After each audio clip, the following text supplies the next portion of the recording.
saying Nurses is the first film? Yeah, it says right there. So you were on the Nurses for a very brief time. You said 13 weeks. I think 13 But weeks, it yeah. was your first venture into film, wasn't it? Everything I else you think had done so, was yeah, live. Yeah, everything else was Did you know live, or at that point, tape was just coming in. The series we did on famous stories and things like that, they were on the 2-inch tape, but the editing process was really butt editing, or the only trick we ever had to fade was to take the silver off your cigarette case and run it across the recording head, and that you could fade to black that way, and that was about the extent of the extent of editing, of trick editing. Did you enjoy the film process? Well, it was such a novelty. We never slept when we did it. I think everybody had an opinion. My goodness, to stand around an editing room in NBC and edit these things. It was where the cut should come, and we weren't sure how I think everyone was groping their way to transferring from live to making film, as it were. And the tape happened to be the film technique. After the Nurses, you went to the Patty Duke show in 1964. How did that job come about? That came about, I think Bob Arthur had a lot to do with introducing me to ABC, the nighttime vice president of the East Coast or whatever it was.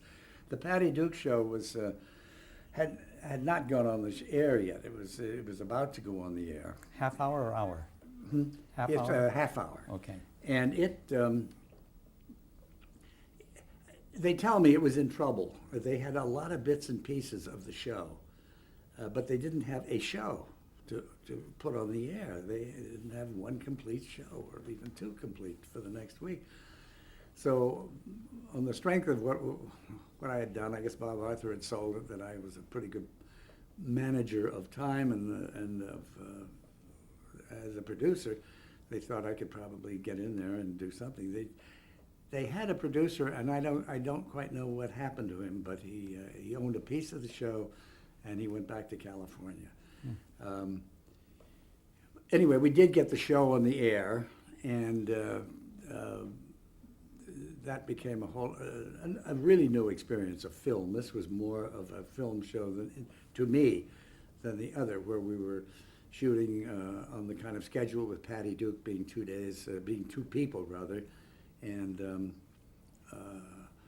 so that had to be rearranged. I'm trying to think of Patty and who was the producer? Who was the director? Let's see. Do you have that? I know you were. Yeah, Sidney Sheldon and Bill Asher were the Yeah. creators. Well, Asher was the original producer. That's right, and Asher had a piece of the show, and he went back. Sidney Sheldon must have created the show because he wrote every script, and then You had Ed Jurist and Sam Locke. and Juris, I guess, also contributed some of the material or part of the material, but Sidney Sheldon was the chief honcho on the show, and in a sense, Sidney Sheldon really produced it. Stanley Prager was the director. He had married.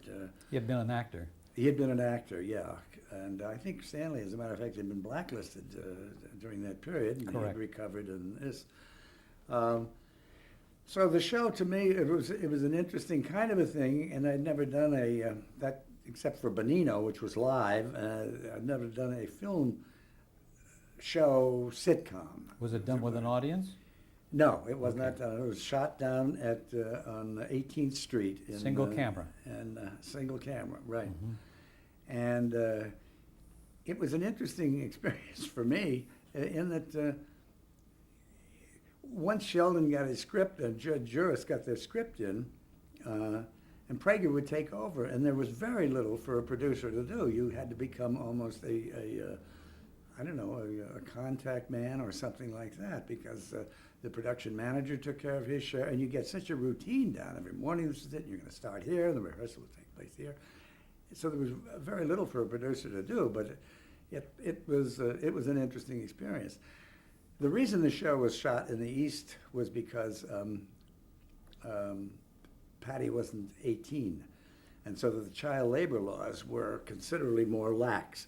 it's not that they ignored her anyway, but she was educated, and the school teacher was on the set every day, and they did their studies. But in California, this girl could not have played two characters. She would just, if they say in California you can only work 3 hours a day, then maybe you should change the show. Good So point. here's they could work her, let's say, 6 hours a day, or whatever it was. But the day she turned 18, the show went to California, and I didn't go with it. Well, let's talk about the format of the show. I mean, she was Yeah. playing two roles. What were they?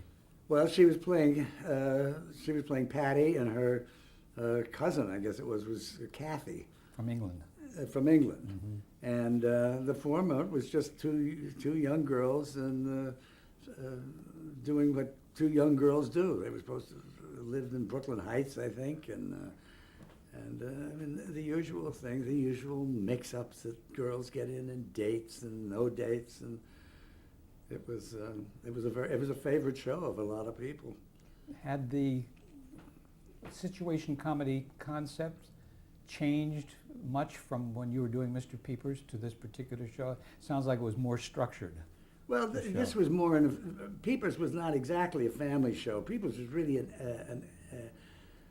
a more mature. I mean, the kids might have chuckled at some of the stuff, but Peepers was ABC. This was an ABC show. I'm stepping on my words here, but ABC had a certain audience that they wanted to go for, and that audience was the young audience. That's why Dark Shadows was a big thing, and a lot of dance type shows, music kind of shows were shot for a certain age group, and the Patty Duke hit that age group. Well, that was on about 3 years, I guess. And she married Harry Falk, the assistant AD on the AD on the show, I guess. She had her problems later, and matter of fact, I'd worked with her as a real child actress on Armstrong. She had done several things. She was really a charming, charming little girl. Did she have much to do with the Patty Duke show? Did she have script comments to make? Yes, she certainly did. I mean, her agent, John somebody or other, used to send out dictums typed single space to let us know that if such is to happen, Patty must be notified, meaning him. And Patty will not have this, and please don't whistle in the hallway when Patty is on a break. And I mean, it was just on and on and on. Do you remember any of the other things that he said in those Oh. dictums? Well, Dicti? no, they all. I can't. But it was Yeah. that kind of thing. And when you're on the set, don't approach Patty unless you go to so and so, and don't. And so anyway, you That said, sounds like star treatment, though. Well, it is star treatment. I mean, Patty was a star, and this was his star. But she was only 17 And, years well, old. I know, but I think she was on the verge of being kind of a pain in the ass. Uh-huh. But she certainly isn't now, and she's a wonderful woman. I don't know what happened to her. Mhm. But we took bets backstage saying when Patty turns 18, she's going to fire her agent, and she's going to marry the chief electrician, and she's going to do something else, which I can't remember. Well, when she turned of age, she fired her agent. She married Harry Falk, but I don't remember what she didn't do with the other one. And then I guess I read that she had kind of a slump in her career, and she came back, and she's president of the Directors Guild, the Actors Guild and stuff. And she's really a wonderful, wonderful person. It was just a very peculiar time of life. Did she change the scripts? Did she have comments on the Sure, script? Sure. Mm-hmm. I mean, she wouldn't, again, this is a show, if you have Sidney Sheldon writing, you don't come to me, you go to Sidney Sheldon and weep a lot. Right. Oh, no, What were you- Patty was it. She was it. What were your impressions of Sidney Sheldon, who now, of course, is a Yeah, no, I thought big he was novelist? an extremely good writer and Mhm. a marvelously creative guy.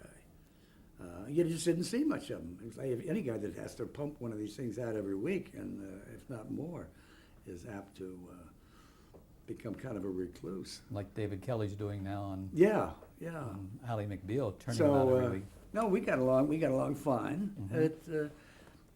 But when actually, I was really kind of superfluous on that show, because if you've got Prager, who she loved, thank goodness, and he was very good and very fast, and you have Sidney Sheldon, and you have the other writer, Ed Jurist. Ed Jurist, and you've got the agent, and you've got who else have you got? Well, you got a host of favorites.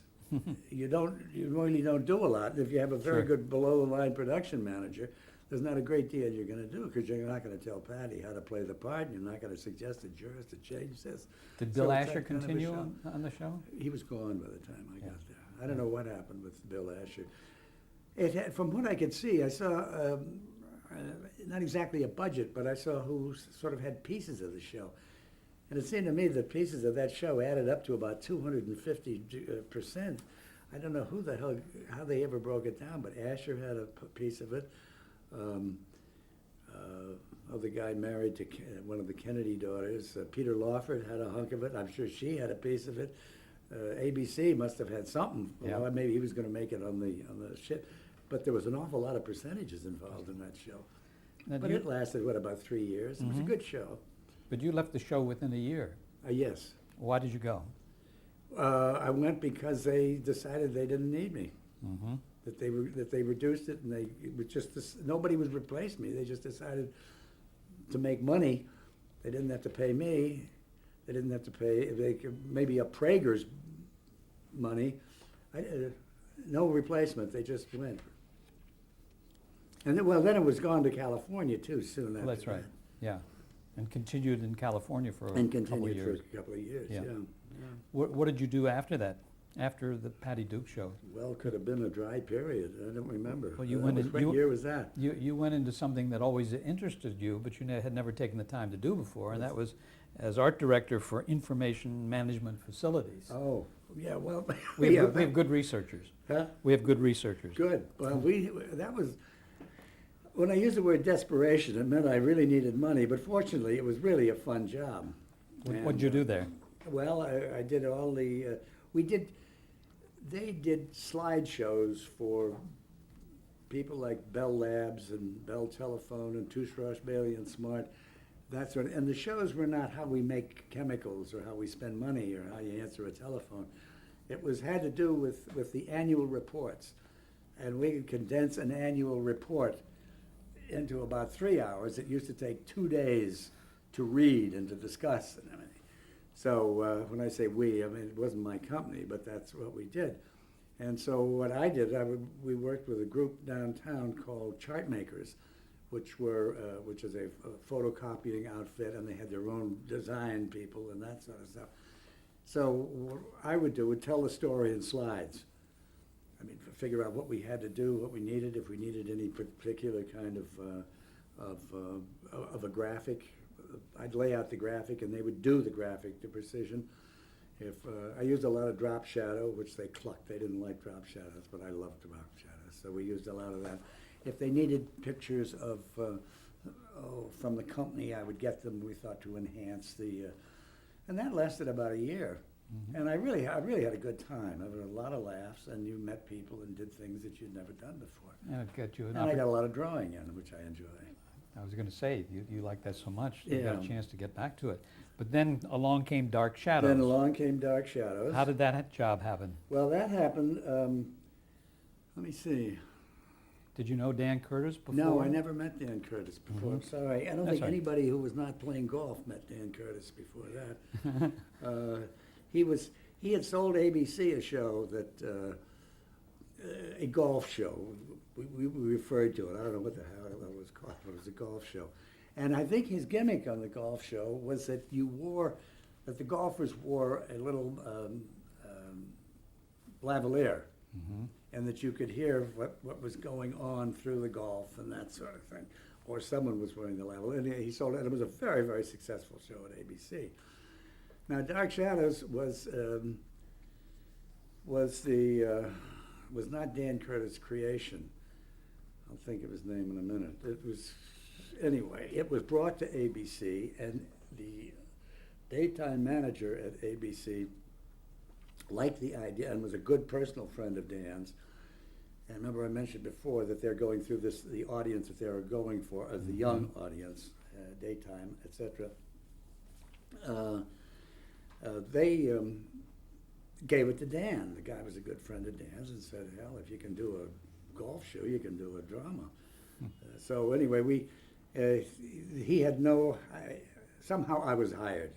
I got a call and said, would you like to work here? I think probably through either an agent or through a personal recommendation. I honestly don't remember. Was Curtis already there, though? Curtis owned it, yeah. Yeah. Curtis owned it by then. Or at least was in partnership with, whose name I can't remember. And so the show started, and it was supposed to be a Gothic tale. One of these, because Gothic stories were big with the young audience about the governess living in the old house and the strange violin music coming out of the castle someplace. And at any rate, that was the story.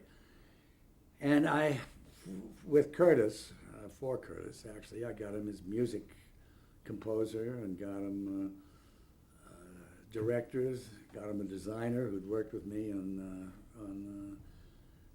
Armstrong. Remember any of those names? Well, Cy Tomashoff was the designer, and he'd been the designer on Armstrong. And Cy was happy to do it. I'm a wonderful designer. He's in California and doing extremely well. He designs daytime. He's gotten, I think 4 or 5 Emmys for his design work. Ramsey Mosteller was the costume lady, and she'd been the costume lady on the Patty Duke show. And nice lady. It was half hour Half hour. taped. Half hour. Well, no, it was live. Oh, it was live. Live. You sure? You sure about that? My research Yeah, no, says it was taped. live. Okay. It was live, and then it. You're right. It was taped. It was taped, It was okay. taped. Yeah. Okay. But it was taped where you couldn't edit it. You could butt it. Oh. I'm sorry. Yes. Scene you're to scene. perfectly right. In other words, it was like you taped it, but you didn't stop. You just taped it earlier. Got it. And if you made a mistake, maybe you could go back if you could find a pickup spot, but and they would have to butt it together. But it was yes, it was taped for convenience, so that we could have a 9-to-5 job, as it were, instead of whenever the show played. Several of the other crew, music. Well, that's okay. Yeah. The show started, though, with a kind of Gothic feeling, and then switched. went to the supernatural. Well, How we did went- that come about? Well, that came about. We were having this terrified governess run through the house taking care of the eccentric little boy, and the kids, the playmate, the little boy, and a playmate of his got trapped in the old house. There was the old house connected on the same property, but the new big mansion was up here. And he was down playing in the old house. And of course, the old house always kept its old furniture with a lot of cobwebs, and the pictures are still on the wall. And the covers over the furniture? And the covers over the stuff, so that when they moved, they didn't take a thing with them. They didn't want old furniture. So the little boy is being entrapped by the crazy yard keeper or whatever the heck he did. But he is saved because the portrait of Josette comes alive on the wall. And so we supered that in by shooting her in black and putting steps, and suddenly she steps out of the portrait and walks down. Well, the audience went crazy. Oh, they loved this ectoplasmic stuff. So that the ratings started to go up. So we did more crazy things like that. And then the writers, Sam Hall and who's the Ron Sproat? it says? Well, Sproat wrote some of them. Gordon Russell? Gordon Russell. Hall and Russell were the major writers. They came up with the idea of a vampire, and we all chuckled and thought that would be quite a hoot.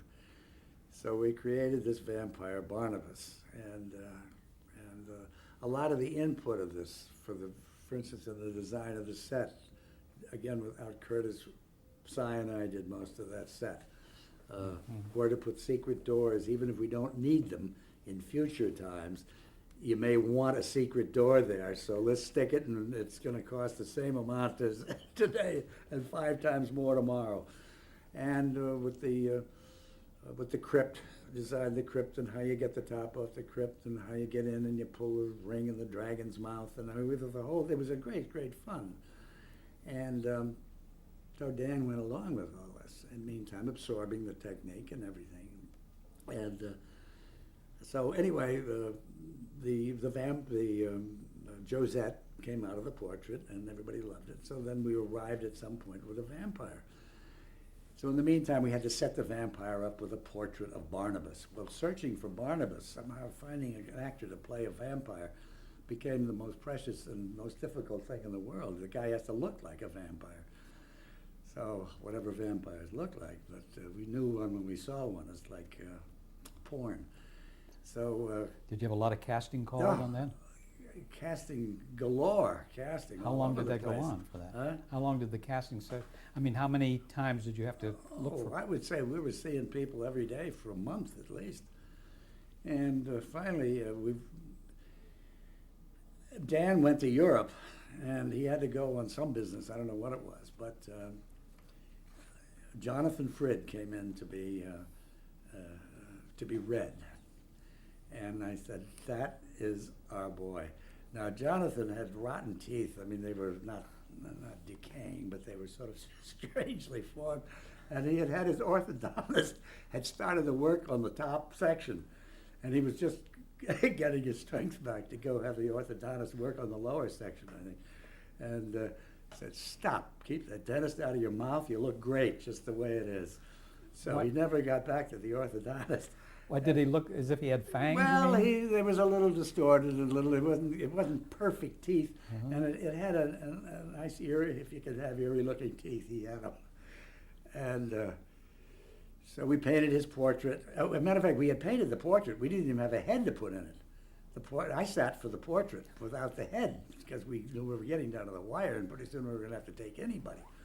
So we had Barnabas, and Jonathan Frid. He sat, and his face got inserted, and Did you have him walk out of the portrait? no, we didn't have Yeah. him. Well, we dug him out of the grave. Oh. So, well, we first had the vampire.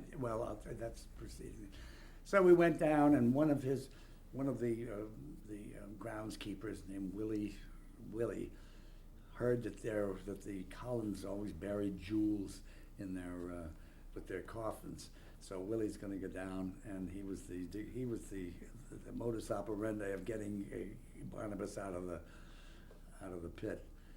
So he goes down, and we figured he pulled it, and he wrote it, and he hooked something up, and he slides the top back off the coffin, and his hand comes up and grabs him over the coffin, and of course, wee with the music, and that's the beginning of Barnabas. So the vampire hit town. So in the beginning of the vampire, we were all a little shy about a vampire biting guys on the throat. Boy, I mean, you got to watch that sort of thing. So he was biting sheep, and he was biting cattle, and anything that had four legs, Barnabas to take. So finally, we had him bite a guy one time, or bite somebody, and it was a major success. So from that point on, Barnabas would bite anything that moved.